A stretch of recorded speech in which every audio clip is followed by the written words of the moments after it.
Blues Fans TV, welcome to your official review for Bournemouth 2, Chelsea 2. And I don't know whether to be happy that we scraped a last minute draw or to feel like that we've dropped 2 points. I feel like the only reason why I'm slightly happy with this result is because if we lost and Manchester United won, we'd be out the top 4. But it still feels like it's 2 points dropped, because if we won, we would have been 3 points off third. And somehow we would still be in the race for third place. Right now, that game was just frustrating, because I feel like we lacked serious intensity until the last 10 minutes of the game. I think the first half was, sorry, little scratch. First half was slow from both teams, and I think we did well to get the first goal, and I think we still dominated the play, because Bournemouth, I think their football was terrible in their first half.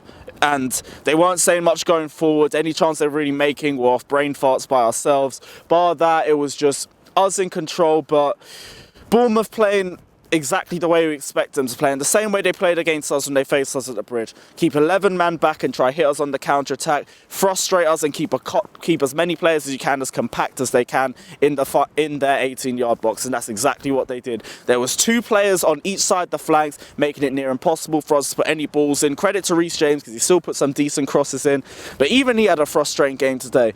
Now, I kind of don't know why we played 3 at the back in this sort of game, because I think we tried this before against teams that play like this, like for example Southampton, and Southampton just frustrated us for 9 minutes because most of our players are playing in defensive formations. There's 5 at the back, innit? There's not really as much going forward as there is at the back. We can't counter-attack against a team that's sitting back trying to counter-attack us. And if they're doing it with more focus on the defensive side, how are we meant to do it?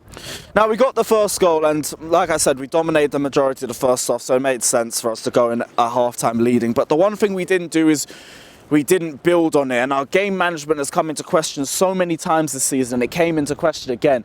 We did not show any intensity today, and I think defensively, there was mistakes all over the park. I think Christensen looked a bit shaky today. Tomori had brain farts all throughout the game. I think the first recognisable thing he did is he lost the ball in the 18-yard box, and I think Billing nearly scored straight off that. Tomori came back. I get it was his first game back in a while, but he didn't look up to the races there, and I could say he had a poor performance there. I kind of get why he came off. The only positive about us playing 5 at the back is that we got the best out of Marcos Alonso. And when Marcos Alonso is on it, he is near unplayable, and he was brilliant going forward. Defensively, yeah, there was still a couple of errors here and there, but that was the same thing for practically everyone in defence today, so I'm not going to single out Marcos Alonso for that. One of the better players today, and let's be real, what was a bad bunch. Jorginho, I really don't think he had a good game today, I'll be honest. I think he should have been moving the ball a lot quicker. I think some of the passes he makes, I get that his entire game is to get the ball out of situations of pressure, but I think too many times the ball was being passed backwards, and I don't think that was just him. I think that's Christensen as well, and a couple of the other Chelsea players, but I don't think Jorginho was at his best today. Kovacic, again, you want to see more in the final third. I want to see that killer instinct that we've been craving from him for ages, but still I think one of the better players today. Pedro, I think, was poor, slow on the ball. Decision making weren't best at times, weren't saying much. Olivier Giroud as well, I think he had 2 chances that he should have put in the back of the net, and he's going to be kicking himself afterwards.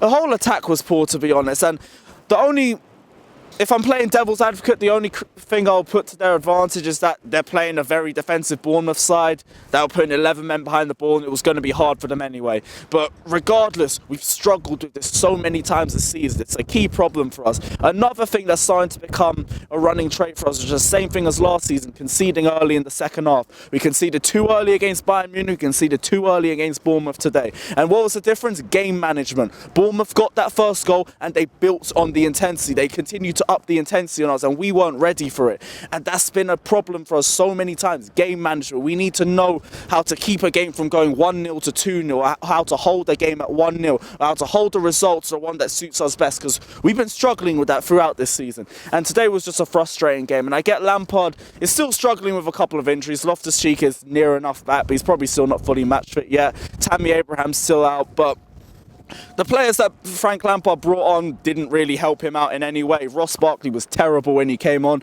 misplaced nearly every single pass. Like Sammy said on his fan cam, some of the shots were going towards our end and our away end was on the sides, which just says it all, to be honest. Michy Batshuayi had a defensive header from, I think it was a Marcus Alonso shot that John Terry in his prime would have been proud of, and I think it signifies his game today. Another poor performance from him today. He nearly got a goal, which I would give credit to him for, but he was offside again, so same old. But at least Marcus Alonso got a second goal, so we're not walking out of here without 3 points and potentially out the top 4. Guys, let me know what you think of this game down in the comment section below. It's Bournemouth 2, Chelsea 2. Liverpool in the cup next. Let's hope we don't lose to Liverpool's kids. Don't forget to like and subscribe. Let me know what you think. Up the Chelsea.